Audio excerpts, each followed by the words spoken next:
주식 투자 성공 비법과 노하우 배워보겠습니다. 이베스트 투자증권 디지털사업부 염승환 이사님 스튜디오 나오셨습니다. 안녕하세요. 네, 안녕하세요.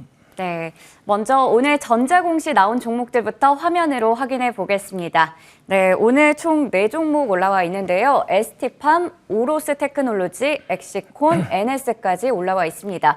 ST팜은 올리고 핵산 치료제 원료 의약품 공급이라는 소식이 나왔는데 지금 또 화이자와 모더나가 mRNA 기반의 코로나19 백신을 개발하고 있잖아요. 네. 이런 관련된 모멘텀도 가지고 있는 종목이죠. 사실 이제 그 백신주로 지난해 굉장히 주가도 많이 올랐고, 네. 그러니까 삼성바이오로직스랑 좀 비슷하게 좀 올랐다고 좀 보시면 좋을 것 같고, 근데 최근에는 이제 코로나19 이제 관련해서 리오프닝 기대감이 커지다 보니까 이제 바이오 기업들에 대한 투자 심리가 사실 그렇게 썩 좋은 편은 아닌 것 같고, ST팜도 되게 좀 부진했었어요. 사실 이제 가장 유망한 바이오주로 많은 이제 증권사 이제 애널리스트들도 좀 꼽는 기업 중에 하나인데 좀 부진했지만 이제 지난 금요일 날 이 공시가 나오면서 네. 주가 좀 반응을 좀 했었고, 특히 이게 의미가 있는 게 뭐냐면 이제 이 회사가 올리고 핵산 치료제라고 있는데 이게 이제 보통 이 단백질이 보통 이제 그 질병을 좀 일으키는 근본 원인으로 좀 많이 알려져 있는데, 이 RNAI라는 게 뭐냐면 이제 단백질을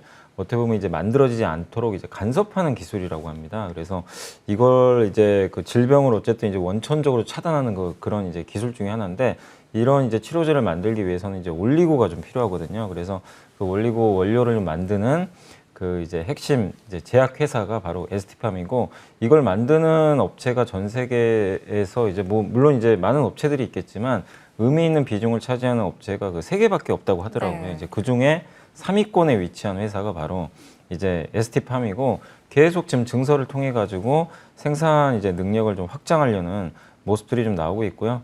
그리고 흑자 전환에 드디어 또 성공도 했고, 그리고 지금 이게 시장이 커질 수밖에 없는 게 옛날에는 그 희귀 질환 있잖아요. 굉장히 네. 이제 소수 희귀 질환 좀 치료제에 많이 이런 이제 올리고 치료제들이 많이 쓰였는데, 지금은 이제 고지혈증이라 그럽니다. 이게 뭐 심근경색이라든가 뇌졸중 같은 건데, 이쪽은 굉장히 환자 수가 되게 많아요. 이런 이제 그 굉장히 환자 수가 많은 이런 고지혈증 같은 대사 질환으로 이 영역이 점점 확대되고 있다고 합니다. 그래서 그 제가 증권사 보고서를 보니까 아직 이거는 이제 어디에 공급한다라고는 정확히 명시는 안 돼 있지만, 그 증권사 보고서에 이제 추정하기로는 노바티스의 고지혈증 치료제 그 렉비오라고 있거든요. 이게 작년 12월에 승인을 받은 제품이에요.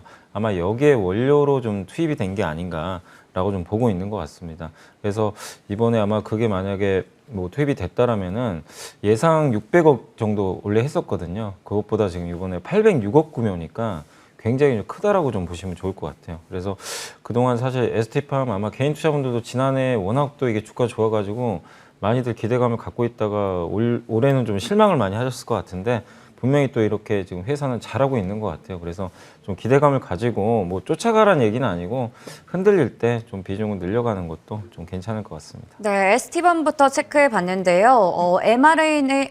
mRNA 치료제 필수 원재료를 생산하고 있는 만큼 또 이 기업에 대해서 그동안의 주가 빠졌던 부분을 좀 메꿀 수 있는 긍정적인 뉴스가 전해졌지 않나라는 생각이 듭니다. 다음으로 오로스 테크놀로지 볼 텐데요. 최근에 4거래일 연속으로 주가가 상승했습니다. 보니까 SK 하이닉스 반도체 장비 공급 수주 소식도 있었네요. 네, 그러니까 이 기업이 사실 지난해도 그렇고 좀 몇 년간 이렇게 실적이 이렇게 좋은 편은 아니었어요. 근데 이제 그 이번에 수주 공시가 나오면서 이제 주가가 조금씩 움직이고 있는데, 그 전에 주가 좀 빠졌던 건 어쨌든 이제 실적에 대한 좀 실망감, 그리고 뭐 돈을 좀 더 벌어야 이제 어느 정도 시총을 좀 유지할 수가 있는데, 지금 시총 크기에 비해서는 버는 돈이 좀 적다 보니까 시장에서는 뭐 기왕이면 좀 저평가된 기업들이 낫지 않나 해서 반도체 장비 내에서도 굉장히 좀 소외를 많이 받는 그런 회사인데, 근데 그럴 수밖에 없는 게 이 회사가 만드는 그 장비가 바로 오버레이 이제 계측 장비라고 하는데, 이 계측 장비 시장은 미국에 아마 많이 들어보셔서 KLA라는 회사가 세계에서 거의 독보적입니다. 거의 다 점유율을 차지하고 있고, 이 오로스 테크놀로지가 이제 하이닉스 쪽에 좀 납품을 하는데 지금 점유율이 한 5% 정도예요. 근데 저는 이게 왜 의미가 있다고 보냐면, 그동안은 이제 외산 장비를 많이 썼는데 어쨌든 이제 외산 장비를 국산화하게 되면 비중은 지금 적더라도 하이닉스나 삼성전자 측에서 어쨌든 한국산 제품을 점점 채택할 가능성은 높거든요. 그래서 저는 이제 5% 점유율에서 그치는 게 아니라 앞으로도 확대될 가능성 분명히 있다. 이렇게 좀 말씀을 좀 드리고 싶고, 이 오버레이 계측 장비가 뭐냐면 노광 공정이라고 있어요. 그러니까 빛을 쏴가지고 밑에 이제 웨이퍼에도 회로를 그리는 거 있죠. 이게 선을 그린다고 하는데, 그럴 때 선을 우리가 좀 제대로 그려야 될 거니까 원하는 위치에다 정확하게 그려야 되는데, 그럴 때 그런 이제 위치를 정확하게 파악을 해가지고 정확한 선을, 그러니까 이 설계도대로 제대로 그릴 수 있게 이게 도와주는 그런 장비라고 합니다. 그래서 핵심 장비인데, 이 장비는 어쨌든 미국 기업이 거의 독점을 하고 있었던 장비를 국산을 하게 돼서 지금 굉장히 좀 잠재력이 좀 커지고 있고, 그것뿐만이 아니라 이제 그 방막 두께를 측정하는 그런 이제 계측 장비도 최근에 이제 개발을 하고 있다고 합니다. 근데 이것만 이제 또 개발에 성공한다면 굉장한 또 모멘텀을 받게 되겠죠. 그래서 이 오로스 테크놀로지를 이렇게 뭐 갖고 계시거나 투자하시려고 하시는 분들은 너무 그 숫자보다는 이 기업은요, 그러니까 좀 잠재력을 좀 보시고 투자를 하시면 좋을 것 같아요. 그러니까 아직은 숫자로 좀 찍히는 기업은 아닌데 이런 것들이 확대되면 나중에 좀 찍히겠죠. 그래서 좀 모멘텀을 보시고 한번 투자하시면 좋겠고, 어쨌든 이번에 하이닉스의 13% 정도 되는 규모의 장비 공급이 나와서 당분간 좀 주가는 좀 상승하지 않을까라고 생각하고 있습니다. 네, 오로스 테크놀로지까지 확인해 봤습니다. 이번에는 엑시콘 체크해 볼 텐데 삼성전자의 SSD 테스터 검사 장비를 공급했다라는 소식이 전해졌습니다. 네, 이게 원래 그 DDR5 관련주로 옛날부터 좀 많이 네. 알려져 있었고, 그다음에 이제 삼성이 지금 SSD라고 기존에 뭐 지금 PC나 노트북 같은 데 보면 옛날에는 하드디스크가 다 들어갔는데 이제는 이제 SSD가 많이 들어가 있잖아요. 그래서 부팅 속도도 워낙 빠르고 이제 이걸로 급격하게 대체되고 있고, 특히 이제 서버에도 SSD가 많이 채택이 되고 있어서 삼성도 이쪽 이제 생산 비중을 늘리고 있거든요. 그래서 이번에 그 엑시콘이 좀 의미가 있는 게 지금 매출액 대비해서 무려 46.8% 규모거든요. 그러니까 규모가 꽤 커요. 그러니까 대규모 공급 계약을 이번에 삼성전자에 좀 맺게 됐다라고 좀 보시면 좀 좋을 것 같고, 작년에 좀 실적이 약간 좀 부진했었어요. 기대보다는 좀 못했지만 이런 이제 이 3월 달에 이런 대규모 수주 공시, 특히 이제 매출액의 1년 매출액의 거의 절반에 달하는 그런 어떤 수주 공시가 떴다는 거는 올해 상당한 어떤 그 실적 그 개선을 좀 이어갈 수 있다는 부분이니까 긍정적인 것 같고, 특히 올해 삼성전자가 또 하반기부터는 투자를 좀 늘릴 거라는 얘기들이 좀 많이 나와요. 그러면 하반기에도 추가적인 또 수주 모멘텀이 나올 수 있기 때문에 아무튼 올해 큰 흐름으로 봤을 때는 좀 하반기로 갈수록 더 좋은 그림들이 좀 나오지 않을까 싶습니다. 그래서 엑시콘도 그동안 좀 많이 눌려 있었는데 이걸 좀 계기로 해서 주가 좀 반등할 수 있지 않을까 좀 있기 때문에 한번 관심을 가져보시면 좋을 것 같습니다. 네, 지난주 금요일에도 5% 넘게 올라간 종목이었습니다. 다음으로 NS 체크해 보겠습니다. NS는 매출 대비해서 125%에 달하는 좀 큰 규모의 공시가 나왔고 네. 또 3건이나 되네요. 네, 그러니까 이 네. 세 개 다 합쳐서 833억 정도 되고요. 매출액 대비해서 이제 합치면 125%니까 굉장히 큰 이제 공시가 뜬 겁니다. 그래서 저도 좀 처음에 이게 이 공시가 연달아 3개 나오길래 좀 보고서 좀 약간 좀 뭐가 잘못 표기됐나 했는데 연달아 3개가 나왔더라고요. 그래서 요새 좀 이런 게 많아요. 예전에도 다른 업체가 또 연달아 3개 제가 그때도 하나 소개해드렸던 것 같은데, 그러니까 요새 2차 전지 장비 회사들이 이런 공시들이 굉장히 좀 맞습니다. 많이 뜨고 있습니다. 그러니까 무슨 얘기냐면 LG나 뭐 삼성이나 SK 같은 이제 대기업에서 그만큼 2차 전지 좀 투자도 많이 하고, 또 그들만 하는 게 아니라 뭐 유럽 기업들 아니면 중국 기업들도 지금 배터리 투자를 굉장히 많이 하거든요. 투자가 늘어나면 당연히 장비 회사들이 가장 큰 수혜를 받을 수밖에 없습니다. 그래서 계속 좀 2차 전지 장비 섹터는 관심을 가져보시면 좋겠고, 이 회사에 대해서 간단히 설명드리면 NS가 아마 생소하실 수도 있는데 2차 전지를 만드는 그 공정이 좀 여러 개가 있어요. 그러니까 전극 공정, 조립 공정, 활성화 공정, 그다음에 디게싱 공정이라고 하는데, 간단히 설명드리면 전극 공정은 양극 음극 만드는 거예요. 양극 극판을 만드는 거고, 그걸 이제 조립을 해야 되죠. 그래서 조립 공정으로 가게 되고, 그 다음에 이제 배터리를 사용할 수 있게 하려면 그 안에 이제 기체를 넣어가지고 활성화 시켜야 됩니다. 그 다음에 그 어느 정도 활성화가 되면은 그 화재나 폭발 사고를 방지하기 위해서 그 안에 있는 기체를 빼줘야 돼요. 이 기체를 빼는 공정을 그 용어로 디게싱 공정이라고 하더라고요. 근데 그 장비를 만드는 회사가 바로 NS입니다. 그래서 조립과 뭐 디게싱 장비를 만든다, 이렇게 좀 보시면 좋을 것 같고, 주요 고객사는 SK 이노베이션하고 중국 업체로 이제 추정을 좀 하고 있습니다. 아무튼 NS도 작년에 다른 2차 전지 장비랑 비슷하게 실적이 좀 좋지는 않았어요. 근데 2차 전지 장비사들이 지난해에는 실적들이 좀 대부분 안 좋았지만 올해는 어쨌든 이런 수주 공시가 너무 활발하기 때문에, 그리고 수주 기간도 이게 그 계약 공급 기간도 되게 짧아요. 그래서 바로바로 실적에 반응이 가능하니까 833억 원이면 뭐 정말 이 회사 입장에서 1년치 벌써 일감을 다 따낸 거기 때문에 올해 실적은 한번 기대를 해보셔도 좀 좋을 것 같습니다. 그래서 NS도 한번 좀 2차 전지 장비사 중에서 이제부터는 좀 관심을 한번 가져볼 필요는 있는 것 같습니다. 네, 지난주에 역시나 급등이 나오기도 했던 NS까지 체크해봤습니다. 이번에는 내부자들에게 무슨 일이 통해서 장내 매수 이슈가 있었던 종목들 세 종목 확인해 볼 텐데요. 파트론과 SKI 테크놀로지, 엑시콘까지 모두 다 대표이사들이 장내 매수를 했습니다. 먼저 파트론부터 볼 텐데 사실 갤럭시 S22의 성능 저하 논란 네. 이것 때문에 주가 많이 빠졌었잖아요. 네, 그러니까 지금 그 사실 뭐 파트론도 그렇고 MC넥스도 그렇고 뭐 자화전자 많은 기업들이 그 삼성전자 갤럭시 스마트폰에 이제 카메라 모듈이나 이런 렌즈를 많이 공급을 하고 있는데 당연히 이게 성능 저하, 뭐 물론 카메라 문제는 아닌데 갤럭시 S22가 잘 안 팔리게 된다면 당연히 좀 타격을 받을 수밖에 없죠. 왜냐하면 주력도 제품 중에 하나이기 때문에 그래서 이런 또 고가품이 또 잘 팔려야 이런 마진도 올라가니까 좋을 수가 있는데 좀 충격을 안 받을 수는 없는 것 같습니다. 그래서 이제 앞으로의 문제는 이런 논란에도 불구하고 삼성이 어쨌든 이제 사과를 했는데 이 사과한 거를 소비자들이 또 어떻게 받아들이냐가 문제인 것 같아요. 이걸 받아들여서 이제 업데이트는 했다고 하니까 이걸 다시 좀 구매가 늘어난다면 다행인데 아예 그냥 배척을 해버리면 진짜 주가 회복하기가 지금 당장은 또 쉽지 않을 수가 있거든요. 그래서 그런 면에서 저도 뭐 예측하기는 좀 솔직히 쉽지 않습니다. 소비자들이 어떤 선택을 하느냐에 따라서는 좀 달라지니까 한두 달 후에 흐름은 좀 보시면 좋겠고 다만 파트론을 봤을 때 이제 그런 것들에 좀 주가가 좀 반영은 됐으니까 일단 저는 뭐 더 하락은 안 할 것 같고요. 특히 또 이 삼성이 또 갤럭시 중저가 폰을 이제 더 많이 만들 가능성이 있거든요. 그러면은 그쪽에도 납품이 되는 걸로 알고 있어서 파트론 입장에서는 긍정적인 것 같고 그 다음에 옛날에도요 이 김종구 대표이사가 원래 많이 매수를 했어요. 네. 그 전부터도 확인해 보면은 파트론 주가 하락할 때마다 이렇게 한 번씩 10,000원 초반대에서 매수를 하더라고요. 그래서 아마 좀 싸다고 좀 생각하고 매수한 것 같으니까 이 스마트폰 섹터 뭐 그 안에서도 이 파트론 같은 기업들 지금 충분히 내려온 상태니까 한번 관심을 가져볼 필요는 있는 것 같습니다. 네, 악재가 선 반영돼서 지금 주가 많이 내려와 있는 상태인데요. 파트론도 주의 깊게 살펴보시면 될 것 같습니다. 다음 종목은 SKI 테크놀로지 볼 텐데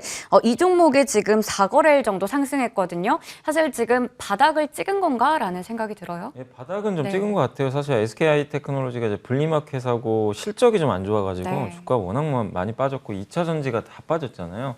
특히 2차 전지 빠진 거는 뭐 니켈 가격 급등에 따른 NCM 배터리에 대한 이제 경쟁력 저하 우려 뭐 이런 것도 있었고 또 거기다 차량용 반도체가 워낙 부족하다 보니까 이 전기차도 생산이 좀 줄어들게 되면서 이 당연히 소재 업체들도 좀 안 좋게 흘러가는 그런 모습들이 나왔는데 이제 이거를 우리가 이 악재를 모르는 분은 없어요. 그래서 충분히 좀 반영이 된 상태에서 지금 SKI 테크놀로지 그것도 대표이사가 이렇게 매수했다는 건 굉장히 좀 의미가 있습니다. 그러니까 주가 바닥으로 좀 보는 것 같아요. 그리고 금액도 이게 10,000주가 넘어요. 그래서 굉장히 좀 큰 물량을 이렇게 매수를 했기 때문에 이제 107,000원 정도는 장기적으로 봤을 때 주가가 좀 바닥권일 가능성이 높습니다. 그러니까 이런 대표이사나 이런 오너분들이 어떤 이제 주가 급락했을 때 매수한다는 거는 이제 어느 정도 좀 바닥을 다지고 있다라는 그런 측면이기 때문에 하방을 지지해주는 굉장히 좋은 요인 중에 하나입니다. 그러니까 샀다고 올라가는 게 아니라 아, 이 정도면은 이제 대표이사까지 이 정도에서 살 정도면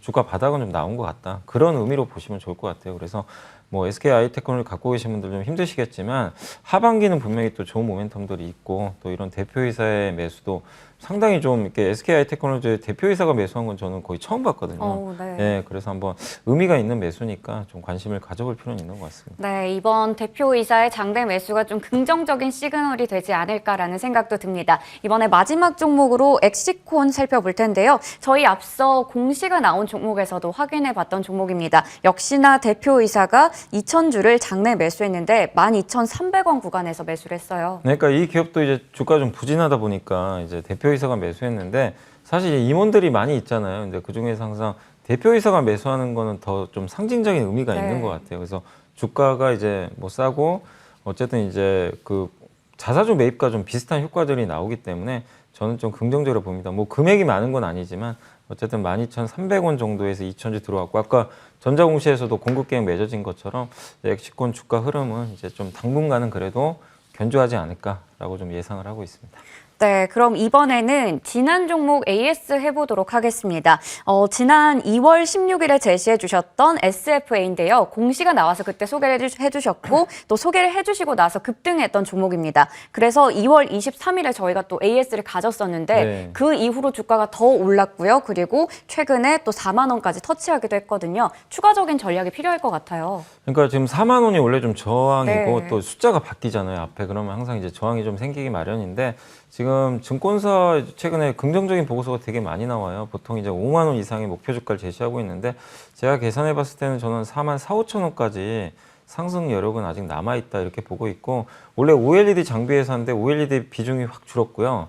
최근에는 그 2차 전지 장비 쪽 비중이 많이 늘어났습니다. 그래서 2차 전지 장비주로 보셔도 되고 근데 OLED로도 우리가 봐야 되는 게 삼성전자가 이번에 그 미국에서 이제 북미 쪽에 QD OLED TV 이제 드디어 출시했다는 뉴스가 나왔더라고요. 네. 그렇게 되면 하반기 경에는 또 투자 얘기가 나올 수가 있어요. 그러면 SFA도 당연히 OLED 또 수주를 받거든요. 그래서 그런 면에서 모멘텀이 굉장히 많은 기업이니까 지금 단지 많이 올라왔던 이유로 팔지 마시고 좀 꾸준하게 한 4만 원 중반까지는 들고 가보셔도 좋지 않을까 싶습니다.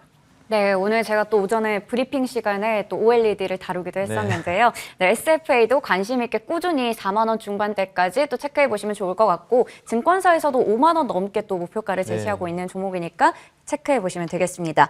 저희 다음 AS 종목으로는 삼성 엔지니어링 한번 체크해 보겠습니다.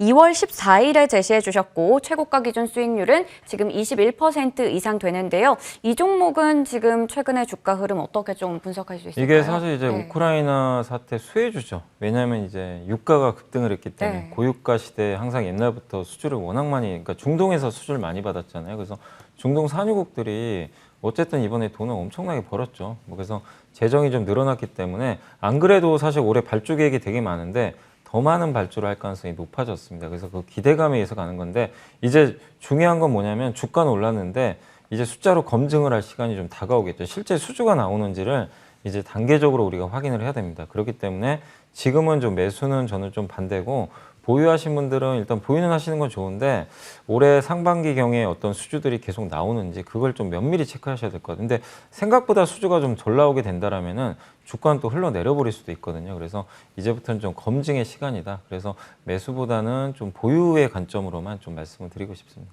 네, 그럼 이제는 좀 보유로 접근해보자라는 이야기를 해주셨습니다. 그러면 이제 오늘 또 새로운 한 주의 출발입니다. 저희 오늘 시장은 또 어떻게 전략을 세워보면 좋을까라는 또 기대가 되는데 사실 이제 어느 정도 안정권에 접어들지 않았나라는 생각이 들어서 오늘 시장의 전략 중요할 것 같습니다. 그러니까 당분간은 뭐 안도랠리가 좀 나오겠죠. 그러니까 악재가 다 해소된 게 아니라 악재가 그동안 너무나 이제 강도 높게 진행이 이제 전개가 됐는데 그런 것들이 조금씩 완화되거든요. 그러면 이제 위험자산 선호 현상이 늘어날 수밖에 없고 특히 원달러 환율이 지금 급락하고 있어요. 이건 이제 명백한 위험자산 선호 현상의 신호라고 보시면 좋겠습니다. 그래서 당분간은 시장은 좀 올라갈 것 같고 어쨌든 좀 낙폭과대주들이 좀 주도를 할 것 같아요. 그동안 좀 못 올랐던 특히 낙폭과대주 중에서 아까 좀 소개도 해드렸지만 대표이사가 좀 매수를 한다거나 아니면 이렇게 전자공시상에서 수주공시가 나왔던 기업인데 주가 많이 빠져 있는 기업이 있다면 확실히 뭐 그런 기업들은 앞으로 실적도 좋아질 수 있는 거니까 그런 좀 소외된 기업들 중심으로 하셔가지고 지금은 좀 위험 자산의 비중을 뭐 오를 때 쫓아가라는 게 아니라 조금씩 시장이 또 변동성이 나올 때 좀 모아가서 비중을 좀 늘려가는 것도 좋을 것 같습니다. 어쨌든 지금 2,700 초반이니까 아직도 코스피는 저평가돼 있거든요. 그래서 지금은 좀 긍정적인 좀 시간관을 좀 가져보셔도 좋을 것 같습니다. 네, 아직 좀 저평가되어 있는 시장 구간에서 낙폭 과대주를 주목해보자라고 얘기를 해주셨고요. 저희 앞서 공시도 체크해봤고 장내 매수 이슈에서도 봤듯이 낙폭 과대 종목들을 몇 가지 체크해보시면 좋을 것 같습니다. 이렇게 해서 지금까지 이베스트 투자증권 디지털 사업부 염승환 이사와 이야기 나눠봤습니다. 오늘 말씀 고맙습니다. 감사합니다.